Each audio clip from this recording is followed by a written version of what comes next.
commençons par faire simple, on va faire travailler le bras. Qui développe aujourd'hui des applications avec Node.js ici? Pas beaucoup de développeurs ou les gens sont fatigués? Node.js, juste pour faire rapidement une introduction, ça commence à pas être si nouveau que ça, hein, ça fait plus de 10 ans que ça existe, 11 ans même exactement.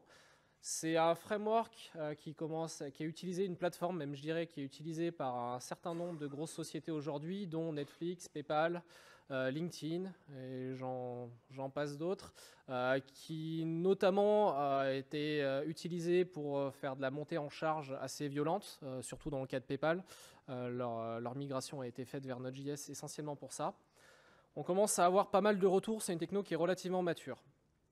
On a notamment pas mal de librairies qui existent lorsqu'on veut développer des applications web, notamment des API. Alors j'imagine que ceux qui ont fait déjà du Node.js ont déjà utilisé au moins ou entendu parler d'Express. Est-ce qu'il y en a qui a déjà fait des applications Express par là? Ok, quelques-uns. Alors bon, que ce soit Express, API ou quoi, l'idée de base reste la même. C'est on vous file des outils. Par contre, débrouillez-vous avec, on n'a pas d'opinion, vous faites les choses comme vous voulez. La librairie, c'est juste l'outillage, on vous fournit une base, une stack HTTP, par contre, derrière, c'est vous qui vous débrouillez, vous organisez comme vous voulez. Pour faire une image, c'est un petit peu comme si on vous filait un petit couteau, quoi, un petit couteau de survie, on vous disait tiens, débrouille-toi pour survivre dans la jungle avec ça. On te laisse te débrouiller et puis on revient te chercher un mois plus tard. C'est un peu avec ça la sensation qu'on a lorsqu'on fait du développement d'API avec Express, Koa ou ces autres librairies. C'est débrouillez-vous, voilà les bases et voilà, on essaye de s'en sortir. Alors bien sûr, au-delà de ça, il y a d'autres librairies depuis le temps qui ont été développées, des frameworks un peu plus complets comme Loopback, Feathers ou Meteor. Je ne sais pas s'il y a quelques-uns d'entre vous qui ont déjà utilisé les frameworks qui sont affichés ici à l'écran. Un peu moins. Moi personnellement, j'en ai utilisé plusieurs, notamment Loopback, Feathers, Sail, un petit peu Meteor. Ça résout certains problèmes qui étaient portés par les librairies qui sont beaucoup plus bas niveau comme Express. C'est ça amène plus de choses, forcément, ça simplifie certaines choses. Par contre, il y a toujours des défauts. Soit on est toujours un peu trop léger, il faut ramener beaucoup trop d'outils maison, il faut toujours ramener beaucoup trop de choses à configurer après à la base du framework. Soit c'est l'inverse. Ça y est, on t'a livré tout et beaucoup plus que ce que tu avais besoin. Soit le framework est complètement monté sur des rails et dès qu'on veut en sortir, c'est la catastrophe, on n'arrive pas du tout à faire ce qu'on veut. Pour l'instant, on n'avait pas vraiment de solution idéale. J'en ai testé plein, je vous dis ça vraiment d'expérience. Étant développeur JavaScript, alors forcément, on est content quand on a un nouveau framework qui arrive, ça fait un nouveau jeu à utiliser et on se dit que ça va être cool et ça va résoudre tous les problèmes du monde. Comme j'ai un peu la double casquette, je suis développeur full stack de base. Mon petit côté développeur backend, c'est plutôt l'inverse. C'est un nouveau framework, calme le jeu, on va attendre de regarder comment ça prend. Et c'est aussi pour ça que je ne me suis pas forcément intéressé à Nest.js tout de suite dès qu'il est sorti, parce que en général, quand on fait des API, quand on fait des backends, c'est des choses qui vont aller en prod et qui vont rester un certain nombre d'années en général en prod, donc ils ne vont pas bouger tout de suite. On ne va pas s'amuser à refactorer ça tous les 6 mois comme on peut le faire des fois sur des applications front-end. Donc voilà, on a un peu plus de méfiance vis-à-vis de la stabilité et de la pérennité dans le temps quand on parle de framework back-end. Donc aujourd'hui, je vais vous parler de Nest.js, qui est un nouveau framework back-end du coup pour Node.js, pour la plateforme Node.js. Alors pourquoi je vous parle aujourd'hui de Nest.js? Pourquoi c'est intéressant? En premier lieu, Thomas a vendu un peu la mèche tout à l'heure, principalement à cause de TypeScript. C'est l'un des premiers frameworks, si ce n'est le premier, qui a entièrement été conçu et développé en TypeScript de bout en bout, et qui du coup amène une expérience de développement qui a été vraiment pensée pour ça. C'est pas juste des types qui ont été rajoutés par-dessus un framework JavaScript comme on a pour les autres concurrents, par exemple. C'est pas non plus entièrement nouveau, puisque sous le capot finalement de Nest.js, on retrouve deux librairies qu'on connaît bien, soit Express, qu'on peut choisir notamment, qui est le choix par défaut proposé par Nest, notamment pour des raisons de compatibilité avec tout l'écosystème énorme qui existe déjà de librairies et d'outils qui s'appuient sur Express. Ou à l'inverse, si ce qu'on recherche c'est plutôt la performance absolue, on peut s'appuyer sur Fastify, qui est une autre alternative qui a vraiment été optimisée pour la performance et la montée en charge. Derrière, quelque chose qu'on ne retrouve pas forcément beaucoup, voire pas du tout dans d'autres frameworks, c'est que Nest.js s'appuie sur des principes de programmation orientés objets, ce qui n'est pas forcément fréquent dans le monde de Node.js. Il le fait aussi pas mal grâce à TypeScript et qui respecte un peu, pour ceux qui ont fait déjà pas mal de développement back, tous les principes, tous les patterns de développement solides. À l'inverse d'Express ou autres librairies beaucoup plus bas niveau, il vient avec pas mal d'opinions sur la façon dont vous devez structurer les applications, ce qui est plutôt pratique lorsqu'on veut se lancer, parce qu'on n'a pas à se poser la question de où est-ce qu'on va mettre nos routes, où est-ce qu'on va mettre nos contrôleurs. C'est déjà plutôt bien guidé, tout en laissant quand même pas mal de liberté. Et surtout, on est des développeurs qui aimons bien maintenant avoir des bons outils, et notamment on communique pas mal avec des CLI, et Nest.js vient par défaut avec une CLI qui est vraiment de premier ordre, vous pouvez faire énormément de choses avec. Principalement, elle va vous simplifier tout le workflow de développement que vous pouvez avoir. Alors, comme je disais, c'est pas tout neuf, et notamment, une des astuces de Nest.js, c'est que finalement, elle a récupéré un paquet de choses qui viennent de l'écosystème d'Angular, notamment tout l'outillage de la CLI s'appuie énormément sur l'Angular CLI. Alors, est-ce qu'il y a des développeurs Angular dans la salle? Quelques-uns. Alors quand je vais commencer à vous montrer du code, vous verrez que ça pourra vous ressembler très familier, parce qu'effectivement, il y a pas mal de grands principes, notamment tout le système d'injection de dépendance de Nest, donc je vais vous montrer après, qui reprend, en fait, qui s'appuie sur pas mal de code qui vient d'Angular à la base. Alors quand on voit ça et qu'on a développé pas mal avec les frameworks précédents, la première action qu'on a, c'est enfin un framework qui pousse pas mal de choses qui finalement existaient déjà depuis un certain nombre d'années, pour pas troller, mais dans d'autres écosystèmes type Java ou .NET. Enfin, ces choses-là débarquent dans l'écosystème Node.js. Donc Nest.js, si j'essaie de résumer, moi, ma vision du framework, c'est que finalement, quand je disais que c'est pas quelque chose de nouveau, c'est que ça reprend vraiment les bases d'Express ou de Fastify, en rajoutant derrière une bonne couche d'abstraction, de design pattern et de bonnes pratiques qui ont été vraiment poussées pour vous, de structure de projet aussi, qu'on peut résumer de manière globale sous le mot architecture. Et derrière, beaucoup d'outillage. Et par outillage, j'entends pas seulement la CLI, mais aussi pas mal de librairies que vous allez en général vouloir intégrer par défaut quand vous faites une application Node.js, ce qui est par exemple tout ce qui est tooling, tout ce qui est authentication, tout ce qui est connexion à la base de données, des ORM et des choses comme ça, qui vont venir par défaut, intégrer par défaut avec le framework. Sous forme de livret optionnel, vous allez vraiment composer ça comme vous voulez. Par contre, vous avez déjà tout sous la main. Vous n'allez pas aller chercher alors quel framework va falloir que je l'utilise pour intégrer telle base de données à mon application. Vous allez déjà avoir tout ce qu'il vous faut sous la main. C'est un framework qui est aussi intéressant parce qu'il y a quand même énormément de monde qui commence à s'y intéresser aujourd'hui, à l'utiliser. Pour ceux à qui ça parle, c'est le framework qui a reçu le plus d'étoiles sur GitHub en 2019. C'est celui qui a la croissance la plus rapide aussi parmi toutes les librairies et frameworks de l'écosystème Node.js depuis toujours et qui se trouve aujourd'hui dans le top 20 des repositories GitHub. Donc c'est quand même pas rien. Ça montre un peu l'intérêt et l'attraction qu'il y a derrière ce framework. Et maintenant que je vous en parle déjà depuis quelques minutes, je vais aller vous montrer une petite démo où on va partir from scratch depuis une belle ligne de commande toute noire. Et aller créer un nouveau projet. Donc je disais, Nest vient avec une CLI, donc un peu à la manière de ce qu'on peut faire avec Angular. Je peux créer un nouveau projet que je vais appeler de manière très originale Nest Demo. Donc il va me bootstrapper un peu de code, il va aller se réveiller, voilà. Il va me générer des fichiers, il va me demander quel package manager je veux utiliser, si je veux utiliser NPM ou YARM par exemple. Donc, je vais rester sur NPM. Il va faire l'install de paquets. Je suis en 4G, on va espérer. Normalement, il n'y a pas beaucoup de paquets installés, mais bon. J'ai toujours le partage de connexion qui marche. On a le temps d'aller prendre un petit café, des fois. Je vais quand même vérifier que j'ai bien la connexion Internet. J'ai bien le Wi-Fi. Donc là, il va générer le projet. Ce que je peux faire, sinon, pendant qu'il génère le projet, c'est commencer à aller vous montrer le code de Nest Demo. On va ouvrir un VS Code. Voilà, je vais le mettre en plein écran. Raté. Alors, est-ce qu'entre-temps, voilà, il m'a généré le projet. Ok, je peux aller Nest Demo et ouvrir mon VS Code directement depuis là. Je suis sûr de ne pas me rater. Donc j'arrive dans mon projet ici, où j'ai déjà pas mal de choses qui sont faites pour moi. On peut déjà voir, j'ai un répertoire avec des sources, j'ai déjà une base d'application qui est là avec un premier contrôleur. J'ai surtout des tests qui sont initialisés, des tests unitaires et aussi des tests end-to-end, si vous voulez tester vraiment de bout en bout votre application.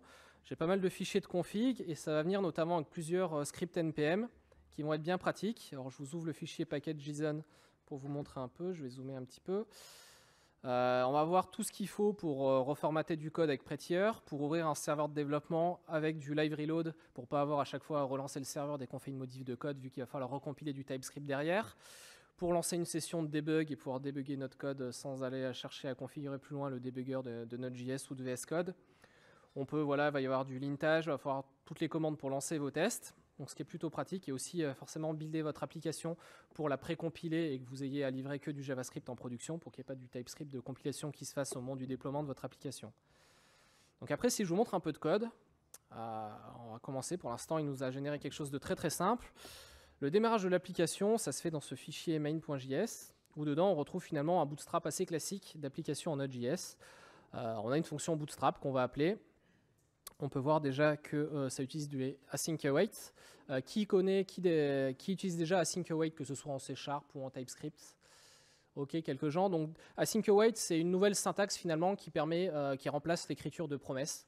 Si vous avez plus l'habitude d'écrire des promesses, c'est un équivalent en syntaxe justement qui est arrivé avec les dernières versions d'ECMAScript et donc qui est supporté depuis quelques temps déjà en TypeScript. Donc tout ce qu'on fait, c'est finalement, on va bootstrapper, on va créer une application depuis un module, ce qu'on va aller voir juste après, et on lui dit d'écouter ici sur le port 3000. Donc jusque-là, rien de très spécial. Et on va ouvrir ce fichier app.module. Donc là, déjà, ceux qui sont un peu plus familiers avec Angular, ils vont commencer à reconnaître quelque chose.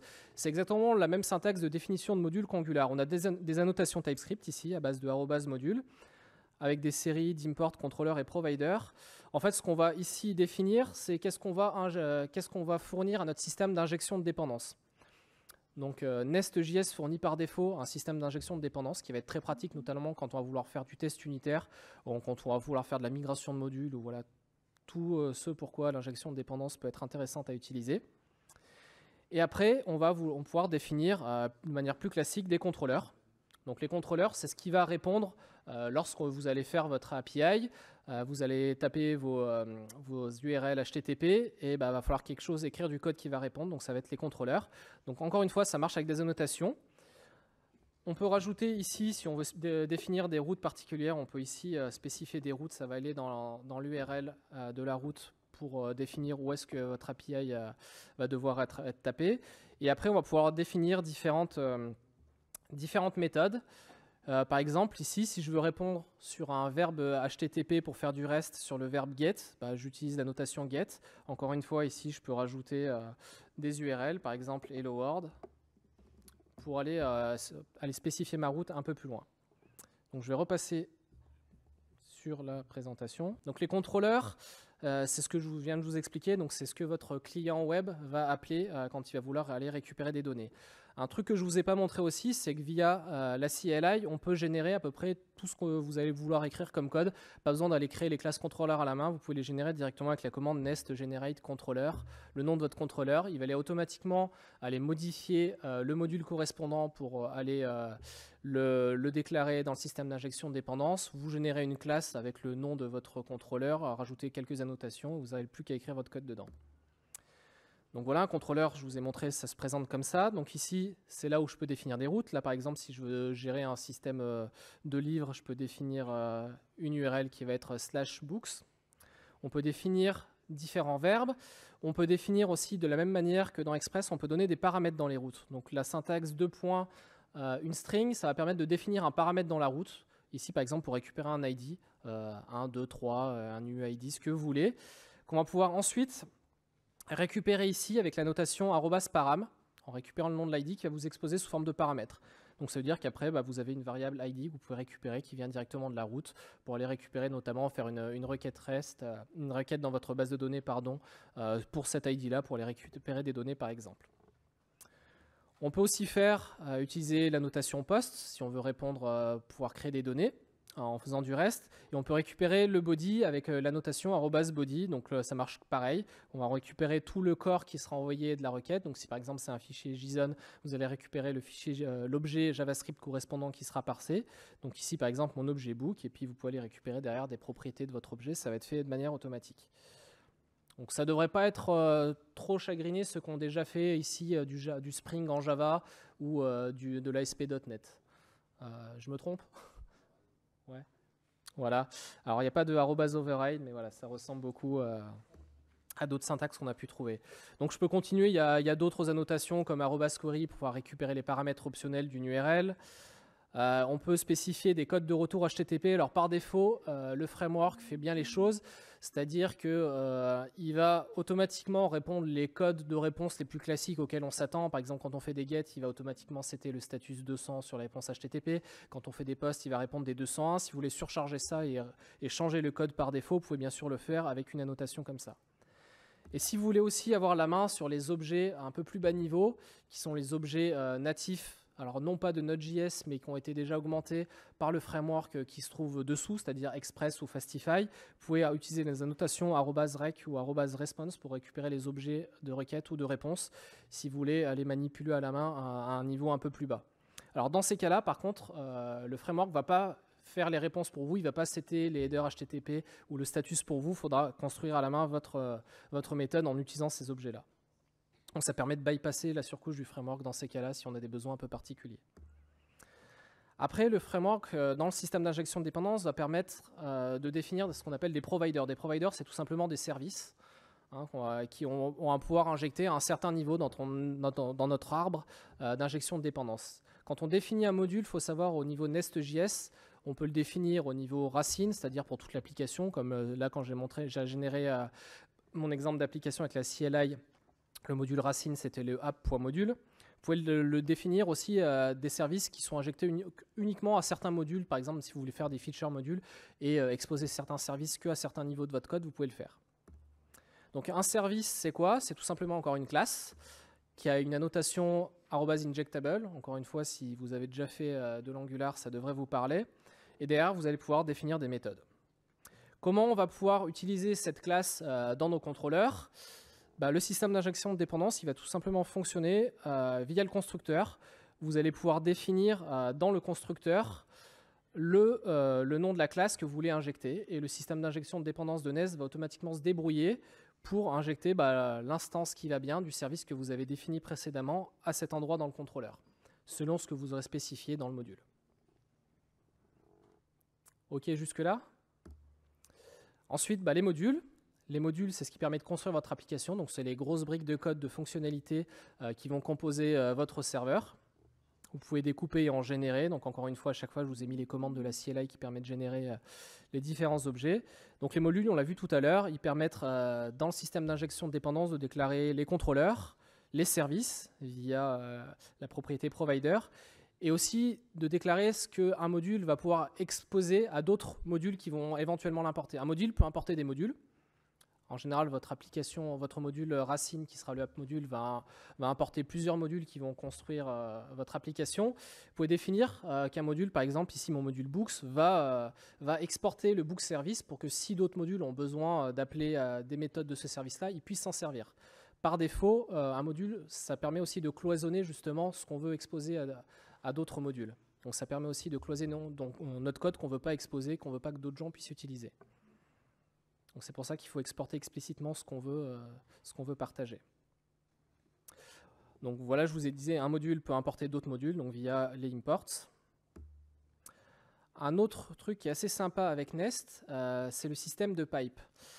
Un pipe, ça va permettre de faire de la transformation de données entre ce qui va arriver depuis le client et ce que vous allez recevoir dans votre méthode, dans votre contrôleur. En général, on a deux use cases qui sont assez classiques là-dedans. C'est de faire de la transformation de données, par exemple prendre vos objets bruts et les transformer en objets qui ont un peu plus d'intelligence, ou faire de la validation. Un truc typiquement qu'on a besoin de faire assez régulièrement quand on fait du back-end. Donc encore une fois, on peut générer des pipes à la volée. On peut aussi utiliser des pipes qui existent par défaut. Un pipe, ça ressemble à quoi? C'est encore une fois une classe qui s'injecte dans le système donc via la notation @injectable et qui définit une méthode transform. Cette méthode, elle prend en paramètre une valeur et des métadonnées. Ça va permettre de savoir, parce que les pipes peuvent s'utiliser à plusieurs endroits. Ils peuvent s'utiliser sur un contrôleur au plus haut niveau, donc sur votre classe, sur une méthode de classe. Voilà, on a plusieurs niveaux de granularité, voire même à l'intérieur d'un paramètre d'une méthode de classe. Vous pouvez rajouter de la validation ou de la transformation à différents niveaux de votre contrôleur. Donc vous faites ce que vous voulez derrière, vous allez changer la valeur ici dans cette méthode, vous allez lui rajouter de la validation et faire sauter des exceptions si jamais ça ne vous correspond pas. Comment ça s'utilise? Donc on peut utiliser au niveau d'une méthode, avec la notation @usePipe, vous spécifiez votre pipe ici, le nom de votre pipe.